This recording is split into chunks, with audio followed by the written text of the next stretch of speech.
When you're building a business, it's about a lot more than a great product or service. Get more with Northwest Registered Agent at northwestregisteredagent.com/paid achiever. You know you want to start a business. What you may not know is how to make it a reality. GoDaddy got you. Just visit GoDaddy.com to get started. That's GoDaddy.com. Premium features require a paid subscription. See terms on site. Today, we take on uncertainty, the topic on all of our minds, and a state, an emotion that we humans are wired to struggle with. I'm Maura Aarons-Mele, and this is The Anxious Achiever, the show that looks at the intersection of mental health and leadership and work and asks, how can we do it all better? I think most of us would like to do uncertainty better. Our ancient human brains are actually wired to take on uncertainty as a threat. After all, who knows what's hiding behind that bush? But my conversation with author Maggie Jackson, who has written the incredible book Uncertain, I think will help you reframe uncertainty to opportunity, to challenge, and potential.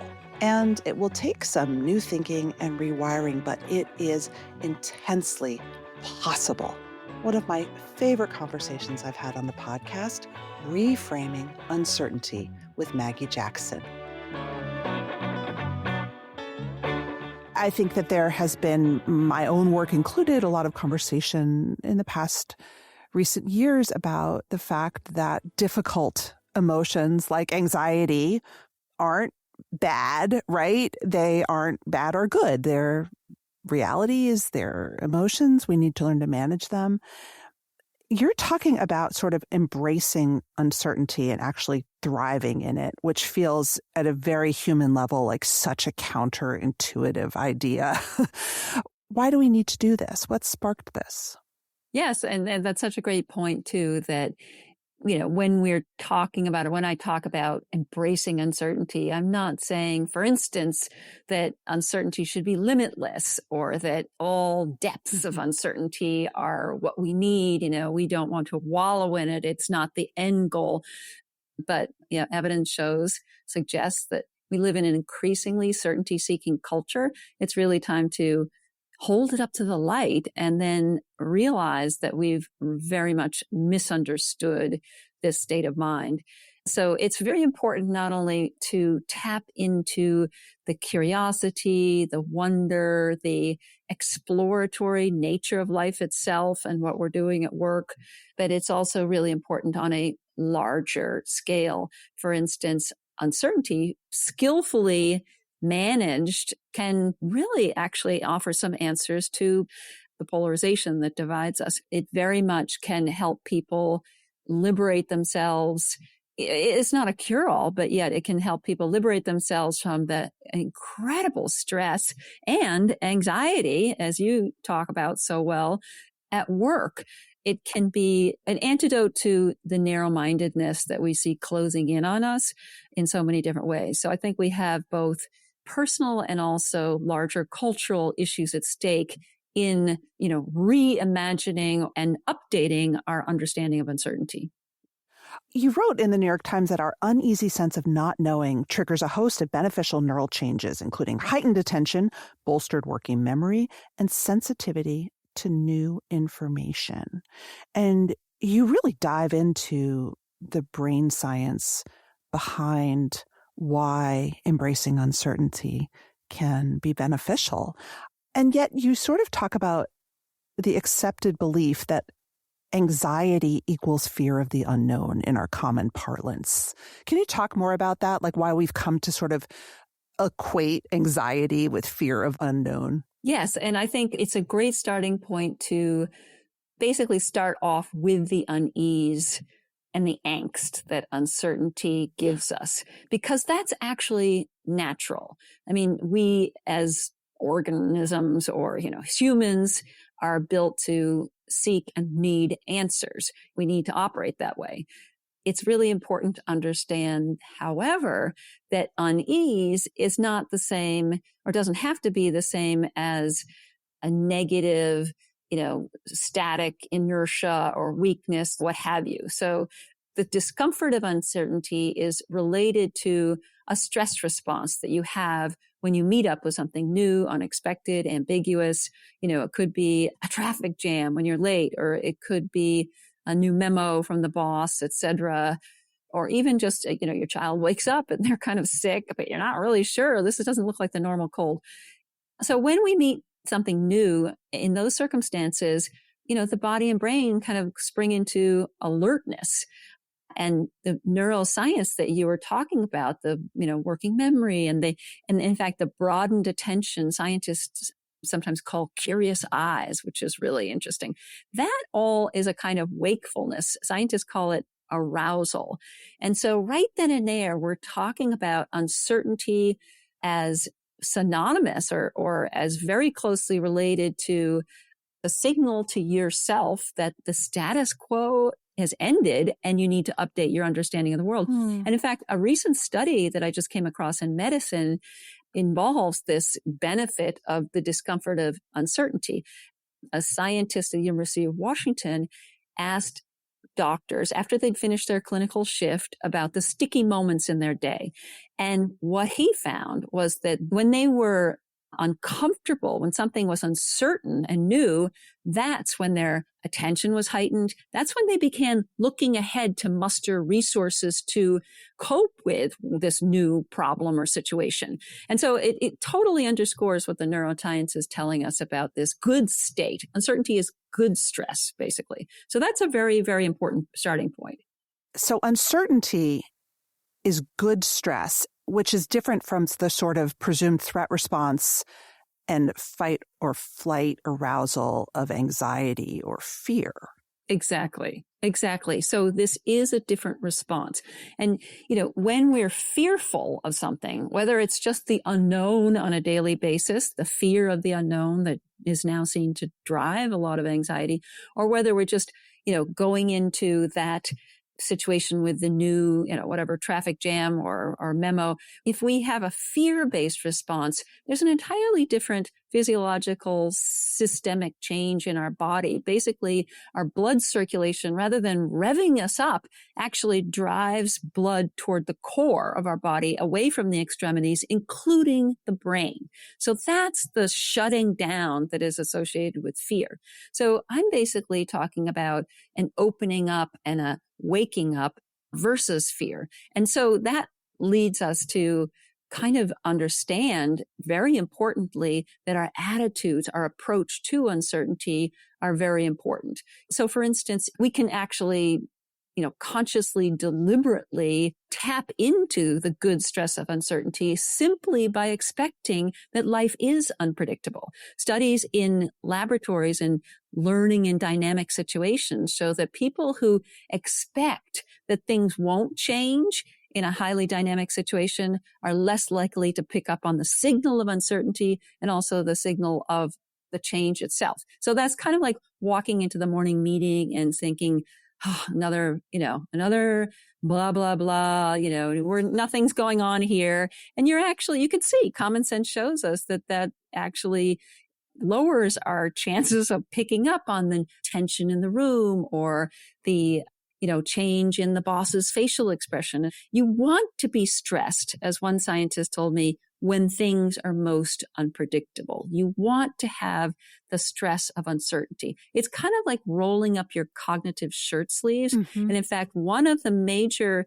stress hormones that's released under conditions of uncertainty is norepinephrine, which is actually related to cognitive effort. So I talk about leaning into uncertainty, and that's basically expecting that life is going to be challenging when it's a rapid change situation, rather than expecting that it's either threatening or that it's unfair, that life is, unpredictable. You see what I mean? It's that middle ground. I do. And I feel like for me, the sort of closest thing to a hack in your book is really that cognitive reframe of uncertainty as something to sort of fear, dread, and avoid at all costs, versus, again, leaning into the curiosity and almost anticipation of it, which I love. But this is where my old friend anxiety comes in for me, because I think one of the challenges that I certainly see with anxious achievers is, you walk into that meeting, you do anticipate uncertainty. Indeed, you anticipate disaster. Bad things are going to happen. So that's sort of my question for you is, how do we turn the anxious person's anticipation of bad uncertainty into the more neutral, curious, observant framework that you're suggesting? I think, first of all, it's important to realize that uncertainty is now being seen as a lever to treat anxiety. So just backing up a little bit, there are very interesting interventions that are targeting in a laser-focused way people's approach to uncertainty, and that are successfully lowering the anxiety, lowering their worry, lowering depression. Because as you were mentioning a minute ago, uncertainty is now seen as a sort of root vulnerability factor. So you call it the one fear to rule them all. Yes, exactly. According to Nicholas Carlton, a Canadian researcher. And so, they talk about a transdiagnostic factor, something percolating below PTSD and OCD and anxiety and depression. And we can think of it as kind of a new lens. It doesn't, erase all the incredible work that's being done on anxiety. It offers a new lens. And so another preface to getting to the practical ways we can enter that meaning in a less anxious state. The other thing that's really important to understand is that, uncertainty can have this incredible, spurring, provocative effect on us. It's good stress. But we also have a kind of personal comfort zone with uncertainty. Just as we might lie somewhere on the spectrum between introversion and extroversion, so too we lie somewhere on that spectrum called intolerance of uncertainty. So in a nutshell, in the simplest way possible, in this personality measurement kind of gauges whether or not you see at one end of the spectrum uncertainty as a threat, or at the other end, whether you see it as a challenge. Now, notice that I'm not saying people who are really tolerant, who just love uncertainty and cope well with it, are saying uncertainty is a picnic. It's easy street. No, it's a challenge. And I think that's really important to understand, something to manage, something to work with, but not, it's not that it's all cozy and comforty. It's not where the human wants to be. And so leading anxiety researchers have now been doing interventions to basically help people better tolerate uncertainty in order to lower their anxiety. So what might that look like? Well, they're basically challenging people, coaching and getting people to bite off a little more of the unknown, to put it really colloquially, to try on more of the unknown. It could be the exercises that are used in these interventions and that are working are something as simple as try a new dish at a restaurant. And, at first I thought, oh, come on, honestly, we're talking about anxiety here. And then I began to think about how in all our lives, we yearn for the familiar and the routine, and we like to kind of hang out there. But if you say, go to the same Friday bistro and try that wonderful spaghetti that you love each week. I love doing that. We like to sit at the same seat at the dinner table at home. We love to hang out, in the cozy shelter of familiar and routine, which is not where the human being thrives and learns best. And one of the exercises that's actually used by people who are clinically diagnosed with anxiety is just delegating more work. Because uncertainty puts you at the edge of what you know. Uncertainty is basically operating at the edge, pushing forward that envelope of being comfortable.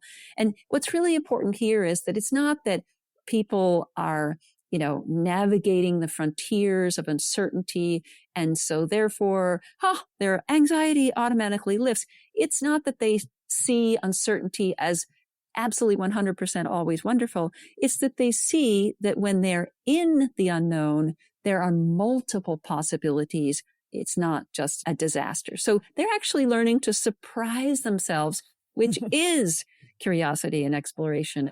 It's not dissimilar, from an exposure therapy that you might do to treat social anxiety, right? Where you might go to a party and stay, for 5 minutes longer. So I think on that level, it sort of makes sense in that it's helping us expand our repertoire and get a little bit more comfortable with being uncomfortable. And then maybe we'll be surprised that it doesn't kill us.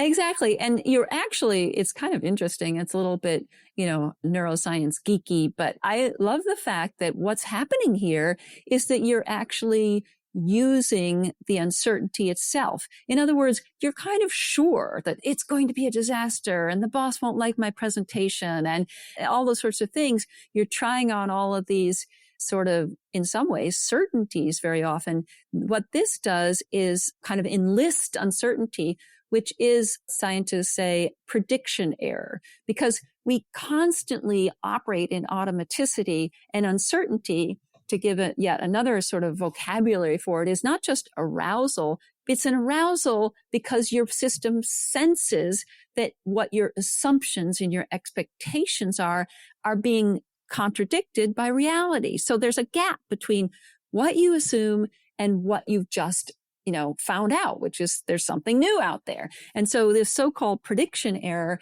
is the signal that triggers the stress response. And it's really wonderful because when you're trying new things, you are seeking prediction error. You're seeking reality checks on your own knowledge. In writing this book, whether I was interviewing surgeons and in the operating room or looking into, teams that put the rovers on Mars or all sorts of different situations, I constantly found myself thinking about being jolted out of our assumptions. That's what uncertainty does in a good way. In a good way. But a constant theme is certainty seeking and efficiency seeking and the pressures of time. One of my big takeaways throughout the book is the importance of time and spaciousness. You have a wonderful quote. I'm blanking on who said it, but that a pause isn't when nothing happens. Yes, a Stanford neuroscientist, Vinod Menon, who studies pauses between music movements and found that the brain was most active during those tiny slices of silence than when people were actually listening to the music itself. And that study made tremendous headlines and is so almost poetic because it shows us that rest is not idleness, that pausing is not nothing. And there are two pillars of uncertainty. One is that spur, it's forward motion. It provokes us out of our automaticity, as I've been mentioning. But also uncertainty is itself a space. I kind of balked against the idea that uncertainty is a noun and, how do you uncertaintize yourself or something? But honestly, again and again, uncertainty is what I call wisdom in motion. It's a space for investigating a problem more deeply. So the adaptive expert, the agile expert, superior experts actually spend more time assessing a new complex problem than even novices do, whether it's in finance or chess or sports or, surgery, the findings across many different fields. So they're kind of admitting that this new complex problem demands some uncertainty. Well, Rebecca Solnit talks about the spaciousness of uncertainty, which is a wonderful term. So that's the second pillar of uncertainty. But can I ask you and again, I know you're not a therapist or a doctor, but I think one of the things that we always talk about when we talk about anxiety is that anxiety causes you to sort of rush in with activity or answers or even just plain worrying where there is space to fill. And so I found myself reading your wonderful accounts of brilliant people taking space, whether it's daydreaming, enforced daydreaming or, being quiet and thinking that is so hard when you have the anxious mind. Right, exactly. I found it very hard to square the two. Yes, exactly. Because, if we're fearing the unknown, we want to avoid it or shut it down. And therefore, that lends itself to a rush to snap judgment. Whereas if we can inhabit uncertainty, it helps us be more attuned to what is, not what we expect or assume. And it also allows us and helps us to be in tune with what's going on at that moment, to be present to what's going on. And I call it inhabiting the question. So, for instance, the surgeon in the operating room who meets up with a problem, it's only adaptive experts who actually, as I was saying, slow down to investigate multiple possibilities within that space of uncertainty. They inhabit the question. And Dan Dwight, a CEO who got in touch with me about uncertainty in my book, said that, he went into a bankrupt company a few years ago, a number of years ago, and he found that as they were trying to climb out of bankruptcy, this company was really good at fixing problems. But 6 months later, that problem would surface again because that's what they were doing, fixing as in rushing to fix problems. And he found that what was needed, he calls it resilience. And what it was inhabiting that question so that they could get to the root of the problem, not just constantly put Band-Aids on it. And that, in a nutshell, kind of encapsulates, again, what uncertainty offers us. Yes. Are you running a business online? Instantly build trust with your customers with a domain and matching professional email from GoDaddy so people know you mean business. And there's never been a better time. Visit godaddy.com/GD now, and you can get a domain and a professional email plan for just 99 cents a month for 1 year. That's a little price for a lot of credibility. Choose the domain that's right for you and get a professional email to match. Go to godaddy.com/GD now and look legit. That's godaddy.com/GD now. New customer purchases only. Products auto-renew separately. See terms on the site.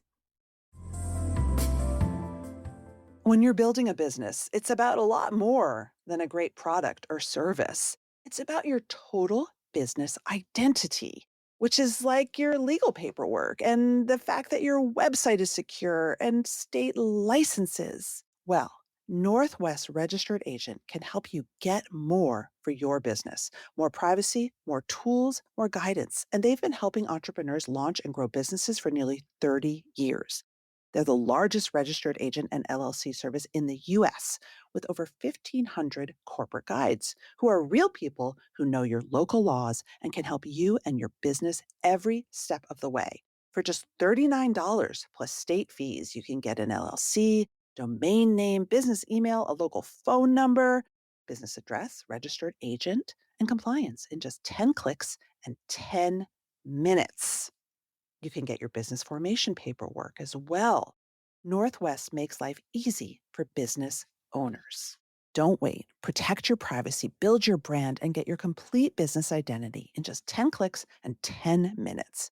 Visit northwestregisteredagent.com/paid achiever and start building something amazing. Get more with Northwest Registered Agent at northwestregisteredagent.com/paid achiever. How can we train people to be open to the not knowing? You cite a really interesting experiment with doctors, but I'm curious, what can listeners take away? They may think, oh gosh, that sounds great. I'd love to be open to the not knowing. Where do I even start? Right.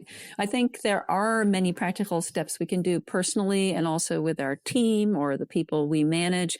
I think, for instance, one of the starting point is the kind of education that comes from discussions like ours. It's really important to learn the new literature on uncertainty, to be open to it and not, see it anymore as a weakness. The science, the studies are percolating out from medicine, from business, from all sorts of fields, saying that, uncertainty is not the paralysis and weakness we fear. Secondly, I think we can change our language around uncertainty. That's often a very, very important point of movement in business or culture change. So, for instance, many times I'm asked, how can I, as a leader, be uncertain, embrace the positive aspects of uncertainty, and yet not appear weak? And I think that, we don't have to ride in, waving the flag of uncertainty. Just as you've talked about so well, it's really hard to, stride up on stage and announce to your team or the entire company, I'm anxious. Mm-hmm. Well, I think that, I'm uncertain. I think that there are ways we can both not hide from expressing uncertainty, but broaden our vocabulary in and around uncertainty. So for instance, we can say, well, let's keep this problem open for the evening. That's really important. Also, studies show out of Harvard and elsewhere that hedge words, for instance, the use of the word maybe or sometimes, are not broadcasting weakness as we assume, but actually people who use maybe or sometimes are actually seen as highly professional. They're seen as people that others would like to work with. They're seen as being open to another's point of view. Linguistically, that's what the word maybe does. It signals two things. One, I'm open to other perspectives, maybe, instead of saying therefore or you're wrong. But it also actually indicates that there's something more to know. So that's really important. Uncertainty is important to surface and unearth and to inhabit, because then people, especially in teams and groups, can then find out what they don't know. And if you're constantly just operating with what you already know, you're not moving forward and you're certainly not being inventive. So I think our vocabulary is very, very important. And as you said, as you wrote so well, people prefer business leaders to never break a sweat. They prefer them to look, completely imperturbable, rock-like. But actually, as I'm saying, you want to be stressed when things are most unpredictable in a kind of open and energetic way. And you also want people to be uncertain in positive ways. So I think we can stretch our vocabularies, we can stretch our understanding of uncertainty, and then as the clinical psychologists are teaching anxious people to do, try it on in small steps. In the group setting, I think it's really important to stress that there is a social side of uncertainty, whether it's not jolting our assumptions, we're talking to someone whose politics we hate, at work or across the backyard, or whether it's trying to be better collaborators at work on a team or on a group. And I think that it's really important to understand that there are ways in which we can surface uncertainty. For instance, the Mars NASA teams that I investigated and that have been highly studied because they're so innovative used something called the listening ritual.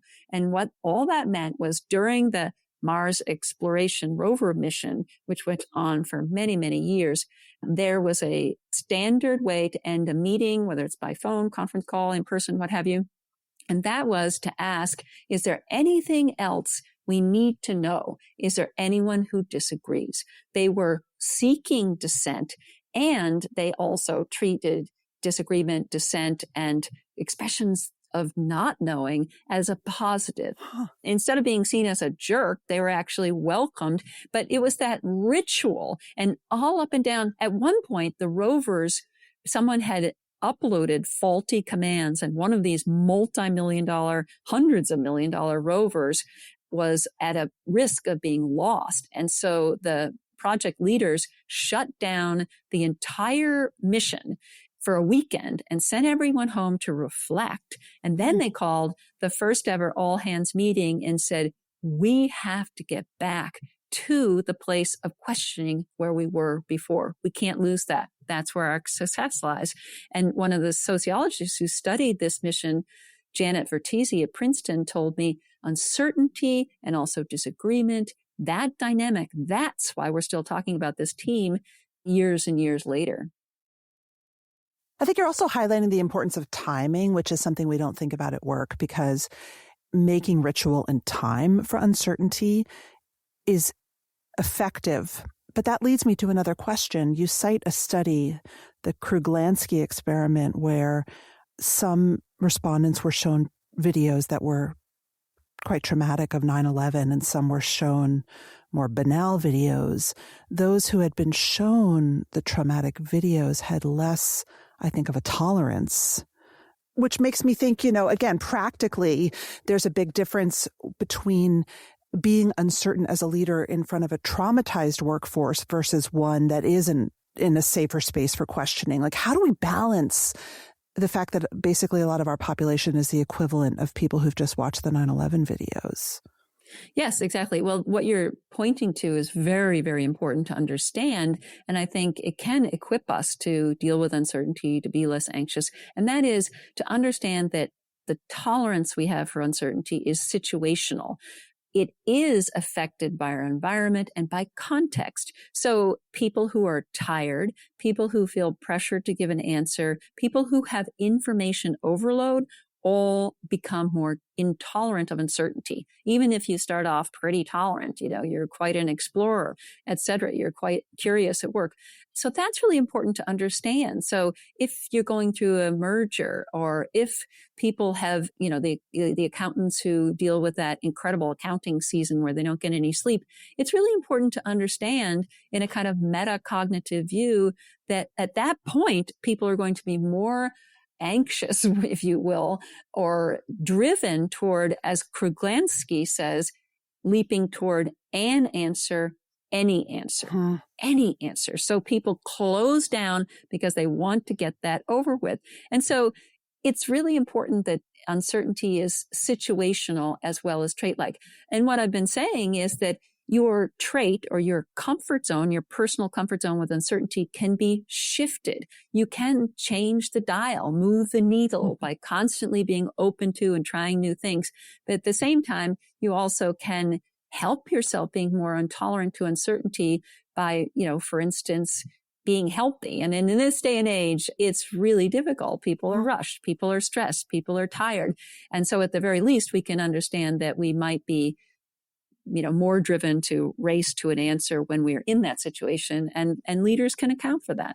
I think that's really important. Yeah. And I think one thing to add here is the second link between uncertainty and well-being, our approach to uncertainty.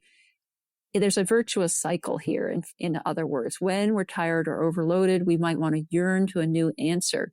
But at the same time, when we're more positively approaching and utilizing our uncertainty to move forward, we're actually bolstering our well-being.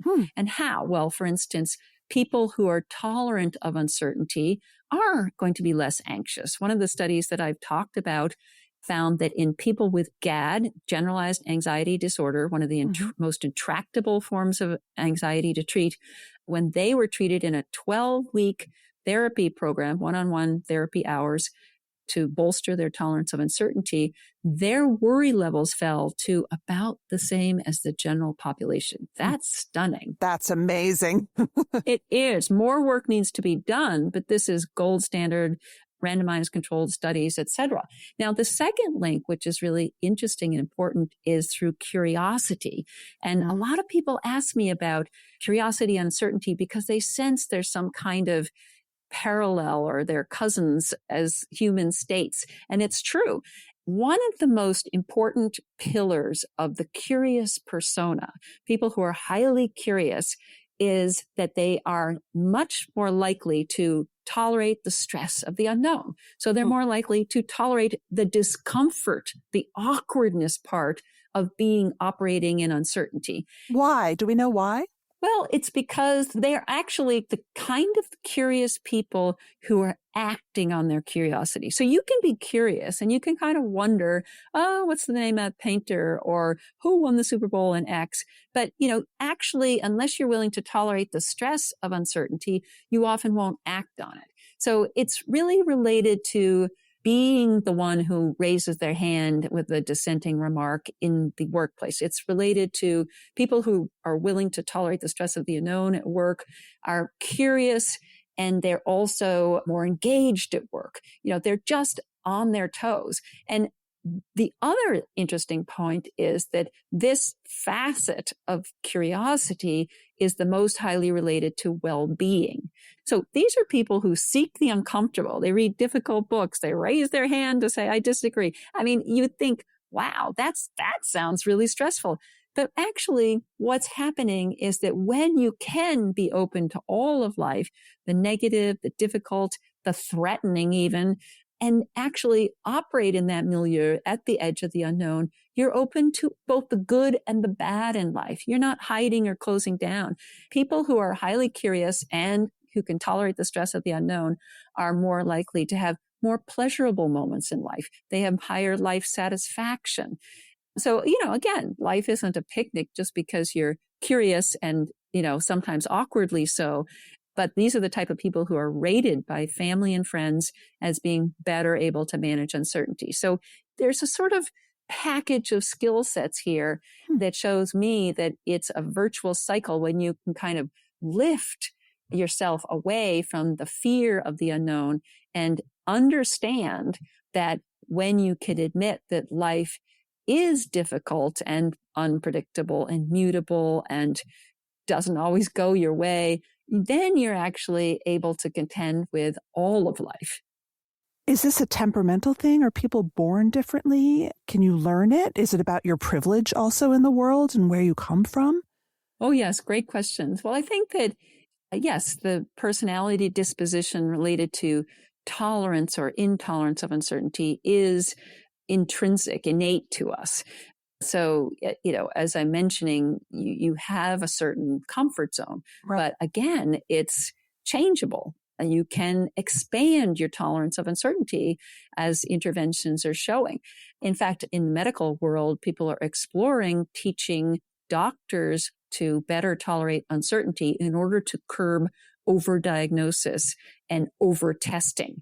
Because the de facto sort of yearning in medicine is to reach for that test to try to attain more certainty or to label something that maybe is murky and ambiguous. But it's costly. I mean, it's both traumatic for people and it's a huge expense in the medical field to constantly have this testing, which isn't useful and sometimes leads to unnecessary treatments. So this is a huge issue right now in medicine to try to, again, use intolerance of uncertainty to perhaps allow doctors to be more able to contend with the unknown. And it's interesting because I talked to doctors in one particular program in Maine. These were family physicians in their residency, so young doctors, and the faculty had become very, very concerned about the young doctors' discomfort with uncertainty. As one of the young doctors told me, I just wanted everything to be straight out of the textbook. And don't we all? Yes, exactly. And how did they move the dial? Because the faculty created a successful kind of intervention, a program to help bolster their tolerance of ambiguity and uncertainty. And what they did was include more time for reflection. So that spaciousness, that pausing, that ability to not just run with the first answer, which is often off base and, usually based on what you know in the past. So you want to be able to reconsider something as murky and complex. They also explicitly put uncertainty on the table and told the young doctors, it's okay not to know. Well, isn't that something all leaders and managers can do? To say, instead of coming expecting the outcome-oriented meeting, which is very, very, very popular, everybody comes in with an answer, we battle it out, and, we leave with an answer. But, when we can allow ourselves I'm talking about a few minutes sometimes to say openly, I don't know, let's work on that, then, we really gain. And what was unbelievable to me, which was so amazing to me, was that at the end of the program, both the faculty and the young doctors told me that this ability to tolerate and contend with uncertainty, heightened ability to tolerate uncertainty, had given them courage. There's another word that we don't think of as being synonymous with. And why? Because basically, as one program leader told me, uncertainty allows you to consider and reconsider and so strengthen your ability to contend with the next problem. It gave them courage. They were building their skills through the use of uncertainty, because uncertainty is a vehicle. It's not the end route. And I thought it was wonderful because the great psychologist, philosopher William James talks in one of his huge volumes about the courage of a maybe.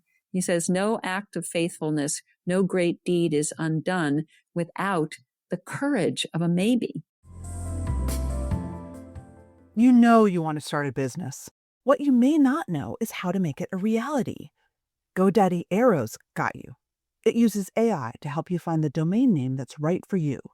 Next, you can answer a few prompts, and with a couple clicks, Arrow will design a professional-looking website or a storefront in minutes. Arrow can even help you stay engaged with your customers. Just attach a professional email that matches your domain. With GoDaddy Arrow, you can build a business without having to know a thing about this stuff. Just visit GoDaddy.com to get started. That's GoDaddy.com. Premium features require a paid subscription. See terms on site.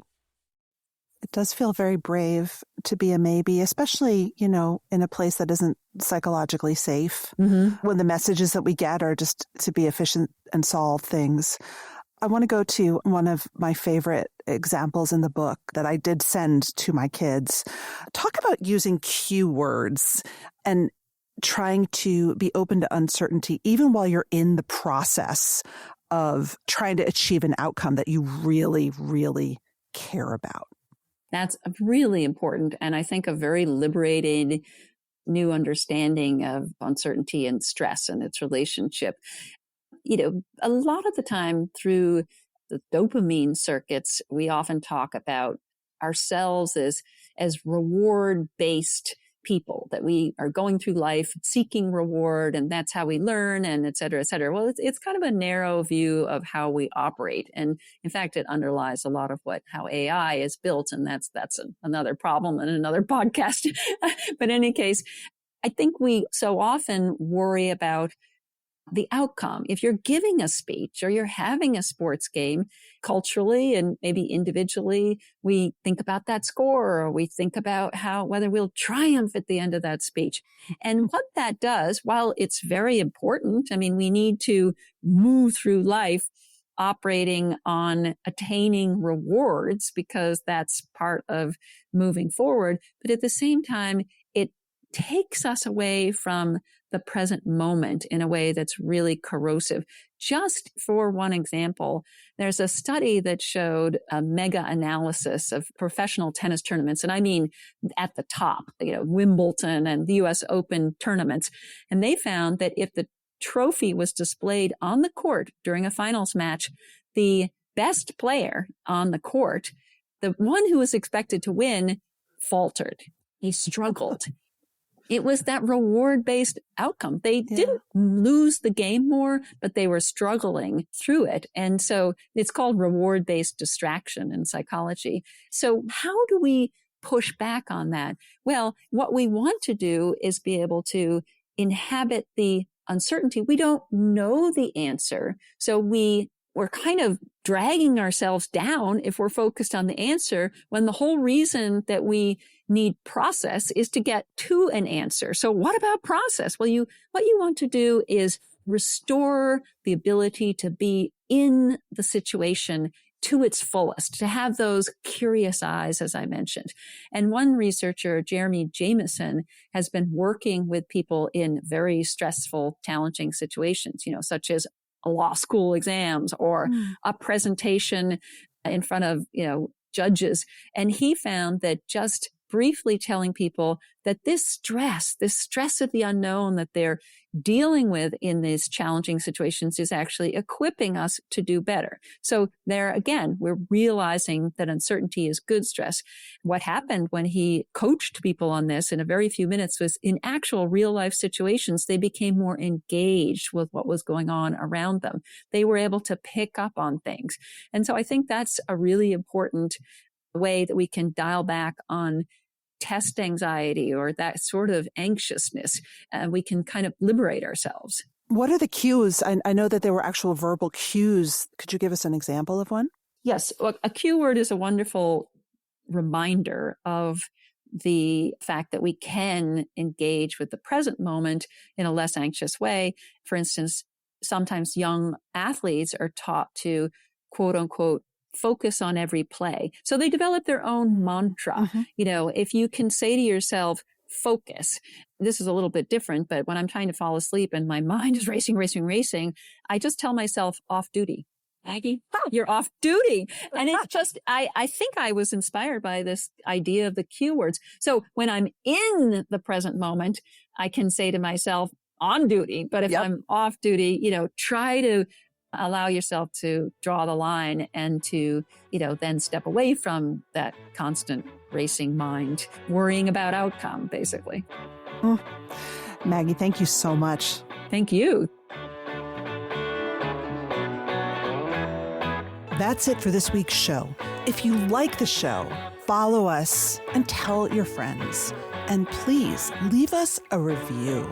It really helps the anxious achiever get found by people just waiting for our content. I'm your host, Maura Aarons-Mele. Lots more to come in the next episode.